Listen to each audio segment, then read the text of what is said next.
Page 2, Pink Clouds. Well, this sounds a little different.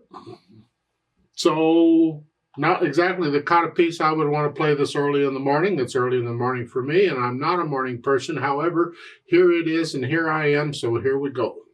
I'll go through the system I use for learning a piece of music, and I'll just see what we end up with. I look it over. I like to have an idea about how long it is. It doesn't have to be exact. I just want an idea, and this is 2 pages long.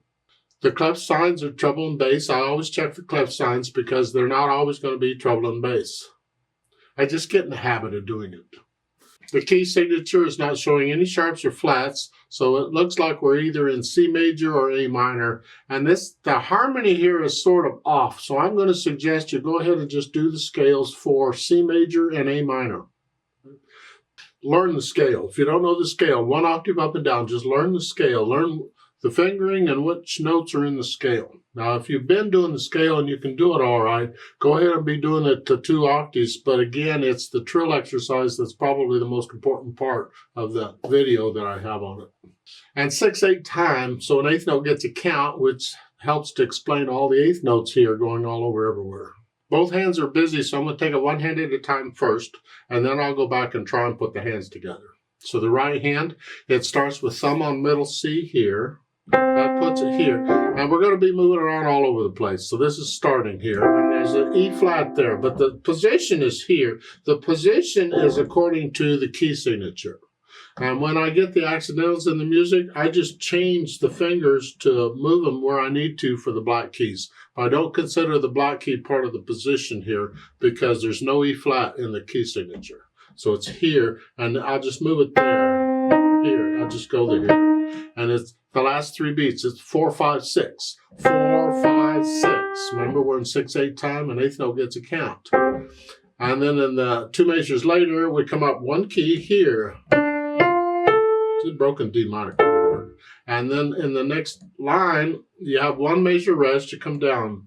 You're in this back in the original C position. That's 1, 2, 3. 1. Remember, a dotted quarter note is the same as 3 eighth notes. It's always the same as 3 eighth notes. It doesn't matter what the time signature is. It's always. So if you know what an eighth note gets, this is 3 of those. 3 counts. 1, 2, 3, 1, 3, 1. And this is fun. Let's go to the 3rd line here. 1, 2, 3, 1, 2, 3. That's all we're doing. Now, at the end of the 3rd line, you're here. And then the 4th line, we got to go up here. You're going to lift up. Now, you can if you want, because your hand is here and you got to go to here. You can get a little bit closer if on the last note there on the 3rd line, instead of 2, scrunch up and use thumb. This puts your hand a little bit closer to where you want to go.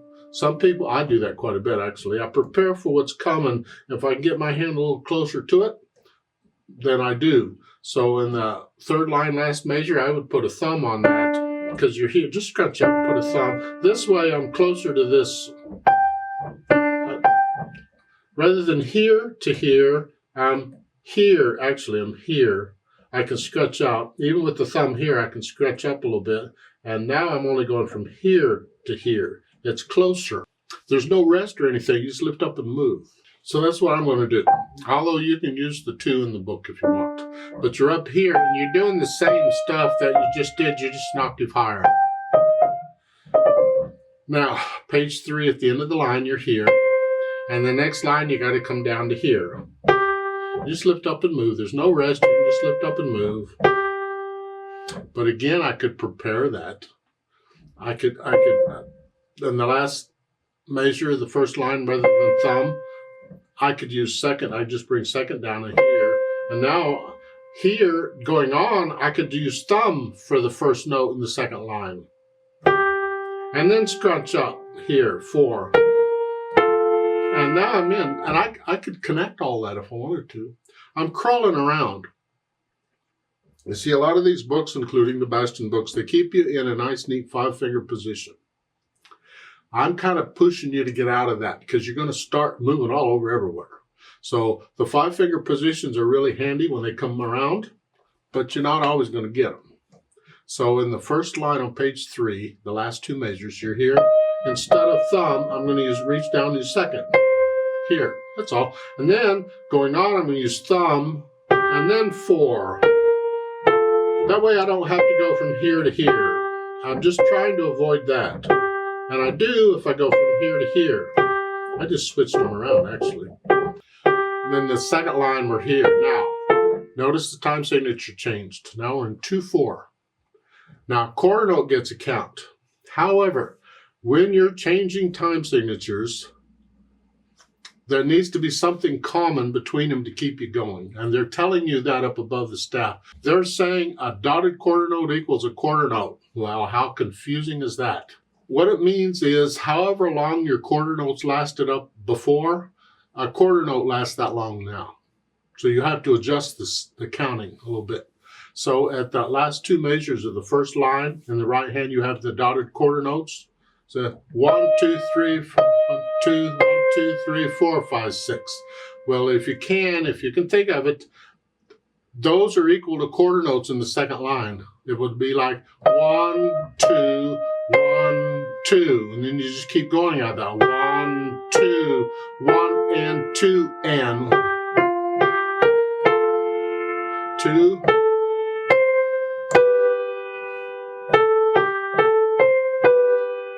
And then going third line after the double bars, you go back into the 6/8 time like you were at the beginning.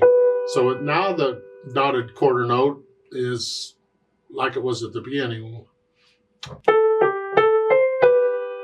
There's other fingerings we could use to help us go on here, but let's just lift up and move. Just come down like you were at the beginning here. Now at the last line, you're starting here. And then in the next measure, you see the RH there, that the right hand's going to play those notes. They're down here. And then in the next measure, the right hand's going to play the last 3 notes here. And then in the next measure, they have an LH for the left hand plays the first 3 notes, the right hand plays the next 3 notes,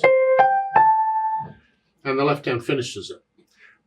A lot of publishers, when they do that, when both hands are playing in the same staff like this, they will help you out a little bit by the stems. They'll say, okay, if the stems go down, use the left hand, stems go up, use the right hand. This is not doing that, and they're not required to. But it, in my opinion, would have been helpful if Bastien, like in the second measure there, with the left hand, if they'd have made the stems of those first 3 notes go down instead of up to indicate left hand, and they could have kept doing that with the stems down and up for each hand. However, they used RH and LH, and we can figure it out. Left hand, at the beginning, you're here. Not 5 finger, you're up here. And then the next measure, come across, pretend there's a right hand here, and then here, play the B, and then you just lift up and move. And then come across, C sharp, and then lift up and move. You just got to go from here. You may have to practice as there's no rest, just lift up and move. And the 8th notes, 1, 2, 3, 4, and scratch up next. You're just doing this for a while, okay? Last line, you see a treble clef in the bottom staff. So now you're up, you're doing the same thing, but you're up here. Page 3, the last 2 measures of the first line, you're here, treble clef, 1, 2, 3, 4, 5s, and then bass clef down here. And that, you get a rest on beat 1 there. 1, 2, 3, 1, 2, 3. So they switched it on you. And then going on, I'm going to pivot across the thumb and tune 5 here on the E flat, B flat, so I can connect them. And here's where the time, 1, 2, my 1, 2, 3, 4, 5, 6, 1, 2, 1, and 2, and see the speed of the 8th note changed. So here, but you only have half notes to deal with. It's the right hand got to do it. And then in the next measure, you notice the E flat is tied. Don't play it again, just play the C here. So you're doing 2, 3, 4. 1, 2, 3. Now again, 5, 2. And the F is tied. Hang on to it. And then you just lift up and come down like you were at the beginning. Last line, you're here.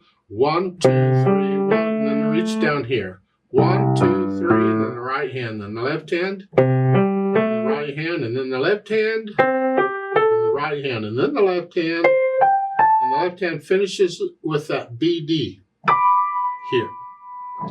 So moving around quite a bit. So now, once I have an idea what the hands are doing, I'm kind of working out the fingering, I'll try and put the hands together. Now, when I first do this, I'll probably hesitate all over. That's fine. I don't care. I'm just trying to get an idea when the hands are working together and which fingers are working together. So again, an eighth note gets a count at the beginning. 1, 2, 3, 4, 5, 6, 1. And then going on, 1, 2, 3, 4, 5, 6. This is why I say it's awfully early in the morning for me for this harmony, but there it is. So here we go. And then going on, both hands are moving. This come here, and you're just coming down one here.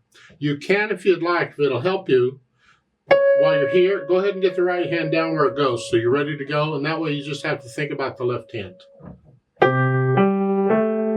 5, 6. 1, 2, 3, 4, 5, 6. No big deal, I hope. Get to the end of the third line. We're here. Both hands are moving to here.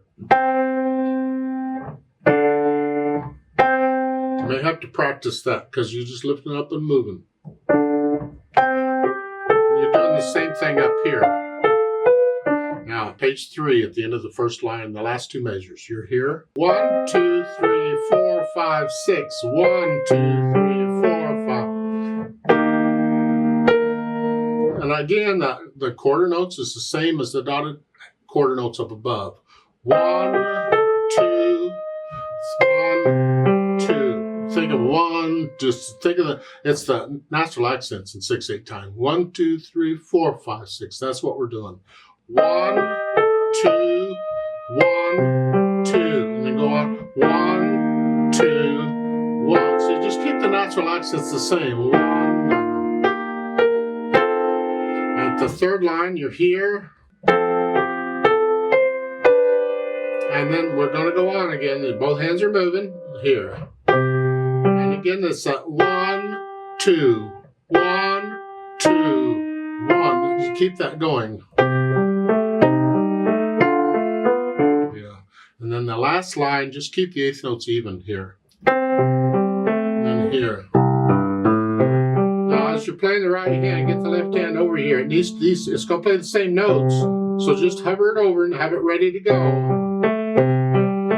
each time.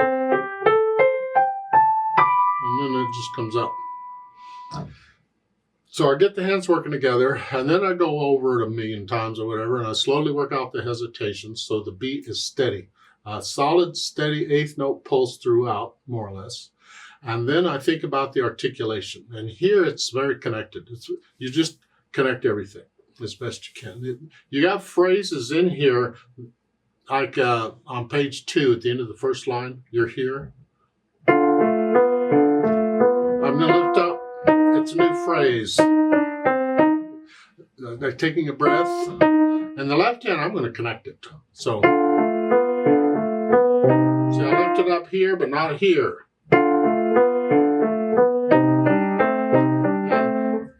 Now at the end of the third line, both hands move. You have to lift up both.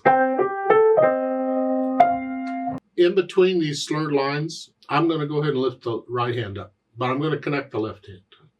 Now sometimes you have to lift both hands up. It's like on page 3, the second line here.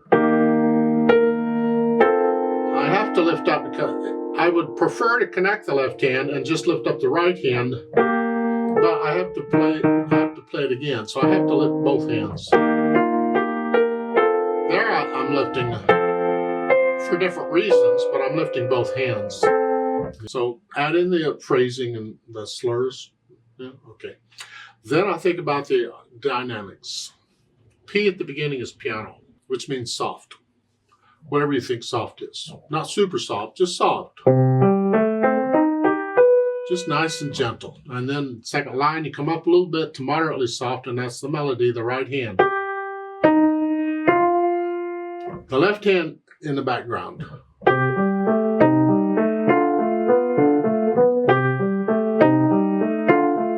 And that's a trick. That's a challenge, because when you get really busy in one hand like this, left hand, you're really busy. In time, that'll just get louder all by itself. It'll just happen.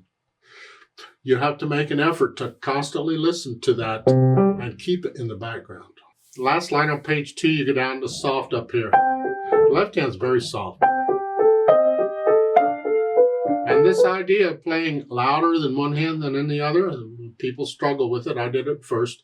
But again, when you're doing the scales, work on that. Play one hand louder than the other and then switch and take turns as to which hand is louder. You should do the scales at all the dynamics anyway, soft and loud and all that. So that way when you get these in the pieces, you can already do it. Anyway, you read the dynamics. You can get that. Just remember it applies to the melody. In most cases, it's the right hand. Then the speed. Con moto means with motion, which doesn't help a whole lot. It's just let it flow. It's not super fast. No, it's got to flow though. I think that if you can play it that fast, you have a retardando there. You can slow down, and the second line, the alt tempo, tells you to take off again at whatever speed you were going. See, this is going to want to speed it up a little bit. This is going to want to slow it down a little bit. So you got to find somewhere in the middle. And that's that. This to 1, 2, 3, 4, then the natural accents.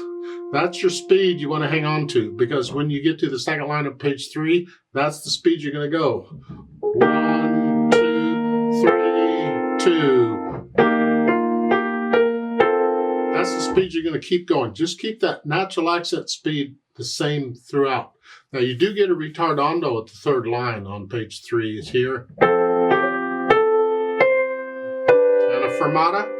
And a fermata, you just hang on to it as long as it feels right. And when you're ready, then you go on with an alt tempo back to.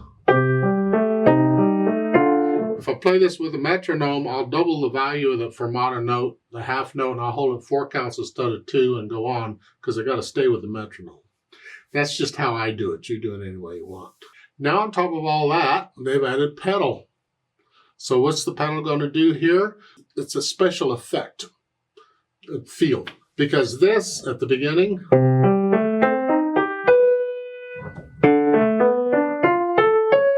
is one way. But add the pedal,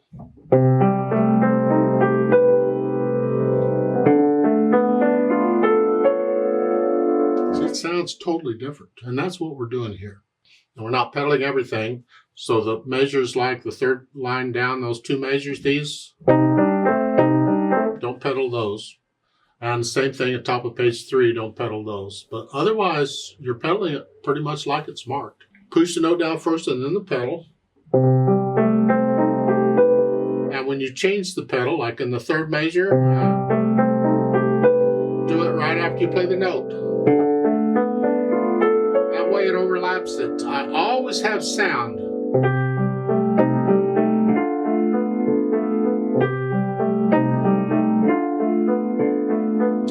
You have to be very careful when you add pedal like this, because it's going to make the left hand sound even louder. The left hand can overpower this very easily, so keep the left hand really in the background. Yeah, and that's basically the pedaling.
let it get really soft at the end. And if you can, don't use the soft pedal. Try and learn to control this with the fingers if at all possible. There's nothing wrong with using the soft pedal per se. It's just people tend to use it as a crutch. Every time they go to play really soft, they just automatically use the soft pedal. I would prefer you learn to do it with the fingers. But again, you do it with the scales. When you're doing the scale, how soft can you play the scale? Just work on that. Really soft without the soft pedal. It helps to build the control you need. Let's play this together very slowly and check all the notes and rhythms and things. I'll give us 6 counts. I'm not going to do the louds and softs, and I'm not going to do the pedal because you can hear the notes better without the pedal. We're just checking notes and rhythms is all we're doing. And did I say I'll give us 6 counts? I don't remember. I'll give us 6 counts. Yeah. Now I put the metronome on the natural accents. So it's beating the dotted quarter notes at the beginning. 1, 2, 3, 4, 5, 6, because those are eighth notes. Those are going to move. And then when we get to the second line on page 3, it's beating quarter notes, so very slow. 1 and 2 and 1, and those are the natural accents, and so we'll try and follow that. Just come in when I do. So I'm going to go 1, 2, 3, 4, ready, go. Because that's 6 counts. 1, 2, 3, 4, ready, go. 2, 3, 4, 5, 6. 2, 3, 4, 5, 6.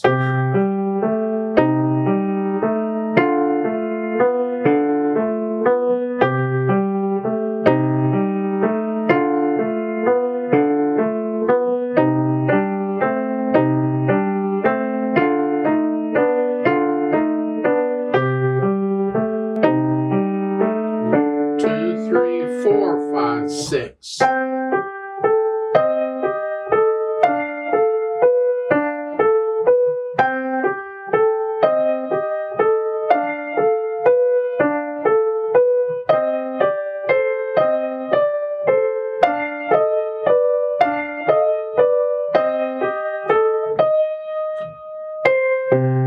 4, 5, 6. And 1 and 2 and 1 and 2 and 1 and 2 and 1 and 2 and hold and go on.